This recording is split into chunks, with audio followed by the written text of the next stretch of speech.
Hello everyone, कैसे हैं आप सभी। उम्मीद करती हूँ आप बहुत ही बढ़िया होंगे, बहुत ही स्वस्थ होंगे और मस्त होंगे।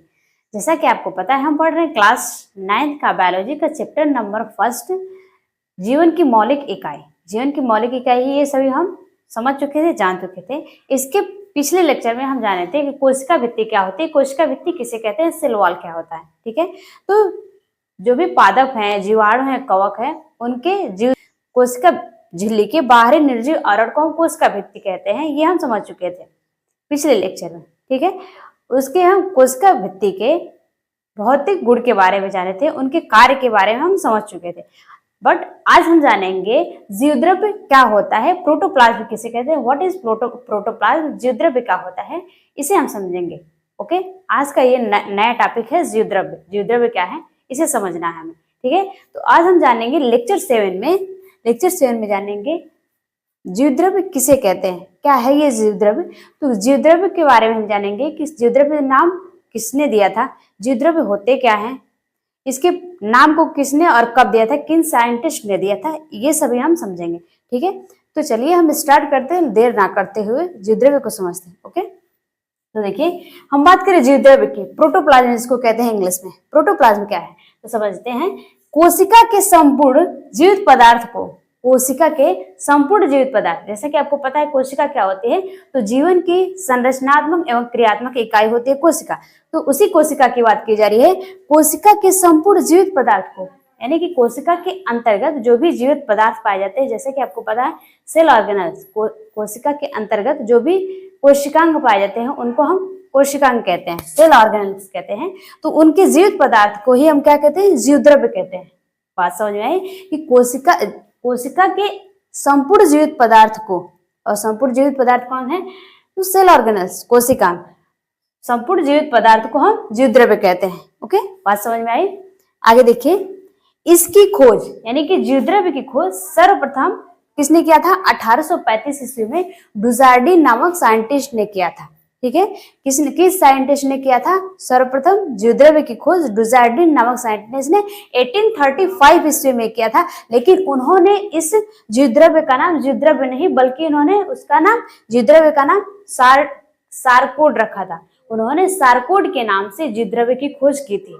ऐसा नहीं था कि पहले ही उन्होंने जीवद्रव्य की खोज तो की थी, लेकिन उन्होंने जीवद्रव्य का नाम क्या दिया था, सारकोड दिया था। बाद में इसका नाम जीवद्रव्य पड़ा, और वो कैसे पड़ा ये हम जानेंगे। ओके, उम्मीद करती हूँ आपको ये इतना समझ में आया होगा। चाहे तो आप इसे स्क्रीनशॉट ले सकते हैं या नोट डाउन कर सकते हैं। चलिए अब हम समझते हैं जीवद्रव्य का नाम जीवद्रव्य किसने दिया था। ओके, समझते हैं। देखिए क्या कह रहा है, 1837 में, 1837 ईस्वी में, 1837 ईस्वी में पुरकिंजे ने, एक साइंटिस्ट थे जिनका नाम था पुरकिंजे, उन्होंने ही 1837 ईस्वी में जीवद्रव्य को प्रोटोप्लाज्म नाम दिया था। क्या दिया था, प्रोटोप्लाज्म नाम दिया था। यानी कि जो जीवद्रव्य, जिन्होंने सबसे पहले डुजार्डिन ने इसकी खोज की थी, लेकिन उन्होंने इसका नाम दिया था सारकोड। अब इस सारकोड को जीवद्रव्य नाम किसने दिया था, प्रोटोप्लाज्म नाम किसने दिया था, तो पुरकिंजे नामक साइंटिस्ट ने 1837 ईस्वी में दिया था। इतना समझ में आ गया। आगे देखिए, तथा ह्यूगो वान माहल ने, क्या, ह्यूगो वान माहल ने 1846 में, ह्यूगो वान माहल ने 1846 ईस्वी में क्या कहा, पादप कोशिका के जीवद्रव्य, यानी कि पादप कोशिका, यानी कि पौधों में जो कोशिकाएं पाई जाती हैं, उस कोशिका के जीवद्रव्य और उसके महत्व को बताया।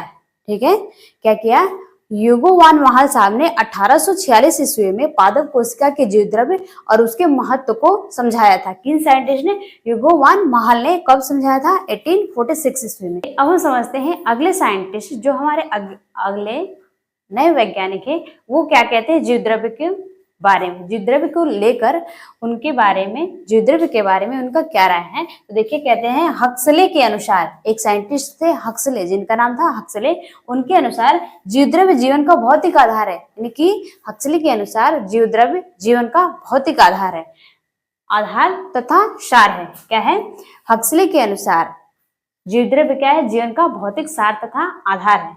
ओके स्टूडेंट, तो ये रहा जीवद्रव्य का परिचय, इंट्रोडक्शन। जीवद्रव्य की खोज किसने की थी, किस प्रकार की थी, किसने इसका नाम जीवद्रव्य रखा था, और जीवन का भौतिक आधार किसने बताया था, ये सब हम समझ चुके हैं, ठीक है। अब हम समझेंगे जीवद्रव्य के भौतिक गुणधर्म के बारे में। जीवद्रव्य का भौतिक गुण क्या होता है। डियर स्टूडेंट, अब हम समझते हैं जीवद्रव्य के भौतिक गुण। भौतिक गुण क्या है जीवद्रव्य के, ये समझेंगे। तो चलिए देखते हैं पहला पॉइंट क्या कह रहा है जीवद्रव्य का भौतिक गुण में। देखिए कह रहा है जीवद्रव्य एक रंगहीन, यानी कि जीवद्रव्य एक रंगहीन होता है, उसमें कोई कलर नहीं होता है, वो कलरलेस होता है। जीवद्रव्य एक रंगहीन अर्धपारगम, अर्धपारगम का मतलब जिसके आर पार थोड़ी मात्रा में दिखाई देता है उसको हम अर्धपारगम कहते हैं। अर्ध दिखाई देता हो, आधा दिखाई देता हो, ठीक है। अर्धपारगम में अर्ध तरल, वो पूरी तरह से तरल नहीं होता, लिक्विड फॉर्म में पूरी तरह से नहीं होता है, अर्ध तरल होता है। वह जेली के समान पदार्थ है। कैसा जीवद्रव्य कैसा पदार्थ है, पहली बात तो वो रंगहीन है, उसमें कोई कलर नहीं है। दूसरी बात उसके आर पार आधा दिखाई देता है, अर्धपारगम है। तीसरी बात अर्ध तरल है, वो पूरी तरह से तरल नहीं, पूरी तरह से लिक्विड के फॉर्म में नहीं होता है। वो जेली के समान पदार्थ है। अब ये जेली क्या है, जेली क्या है, एक नया चीज है जेली। जेली समझते क्या होता है, तो जेली अर्ध ठोस पदार्थ होता है, यानी कि जेली आधा ठोस होता है और आधा तरल होता है, उसको हम क्या कहते हैं जेली, ठीक है।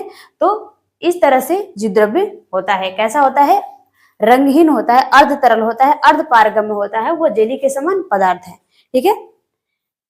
आगे कह रहे हैं इसका 60 to 80% क्या होता है, इसका 60 to 80% भाग जल एवं, जीवद्रव्य का 60 से 80% भाग जल एवं इसका शेष भाग, यानी कि 60 से 80% भाग जल से एवं इसका जो बचा हुआ भाग, इसका जो बचा हुआ भाग 40 से 20% का जो बचा हुआ भाग है, शेष भाग, उसको कह रहा है शेष भाग कार्बनिक व अकार्बनिक पदार्थों का, यानी कि बाकी का 60 to 80% के बाद जो भी बचा भाग है वो कार्बनिक व अकार्बनिक पदार्थों का बना होता है, और वो पदार्थ अणु अथवा आयनों के रूप में होता है, ठीक है। आपने क्या समझा कि जीवद्रव्य का 60 से 80% भाग जल से बना होता है और उसका बचा हुआ भाग कार्बनिक और अकार्बनिक पदार्थ का होता है, ठीक है।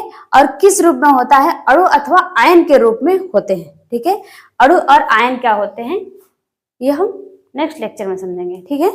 तो उम्मीद करते हूँ ये आपको पहला पॉइंट समझ में आया होगा। अब हम सेकेंड पॉइंट की बात करते हैं, क्या है जीवद्रव्य का भौतिक गुणधर्म।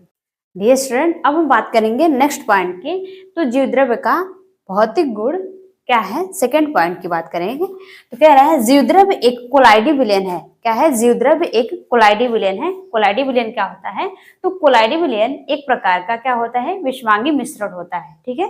तो एक प्रकार का जीवद्रव्य क्या है, एक प्रकार का कोलाइडी विलयन है जो क्या करता है, साल एवं जैल, जो क्या होता है, साल एवं जैल दो स्वरूपों में पाया जाता है। अब ये साल और जैल क्या होते हैं, तो जैल मैंने बताया कि क्या होता है, जैल ये अर्ध ठोस होता है, यानी कि ये पूरी तरह से इसमें आधा क्या होता है, आधा तरल होता है और आधा क्या होता है, ठोस होता है, ठीक है, जिसको हम जैल कहते हैं। साल की बात करें तो ये क्या होता है, अर्ध तरल होता है, ठीक है। जैल क्या होता है, अर्ध ठोस होता है, और साल क्या होता है, अर्ध तरल होता है, ठीक है ना। नेक्स्ट पॉइंट की बात करें, यह तीसरे पॉइंट की बात करें तो जीवद्रव्य के बारे में तीसरा पॉइंट क्या है, कह रहा है यह एक जटिल मिश्रण है, यानी कि जीवद्रव्य क्या है, एक जटिल मिश्रण है, ठीक है ना, जिसमें 62% क्या पाया जाता है, ऑक्सीजन, यानी कि 62% ऑक्सीजन पाया जाता है। 20% क्या पाया जाता है आपका, कार्बन, 20% क्या पाया जाता है, कार्बन पाया जाता है। 10% हाइड्रोजन, बाकी का बचा 8% क्या पाया जाता है, नाइट्रोजन पाया जाता है। यानी कि जीवद्रव्य एक जटिल मिश्रण है, ठीक है। जटिल मिश्रण में क्या क्या पाए जाते हैं, तो 62% क्या पाए जाते हैं, देखिए इसमें ऑक्सीजन पाए जाते हैं, 62% ऑक्सीजन, 20% कार्बन, 10% हाइड्रोजन और बाकी के 8% क्या पाए जाते हैं, नाइट्रोजन पाए जाते हैं, ठीक है।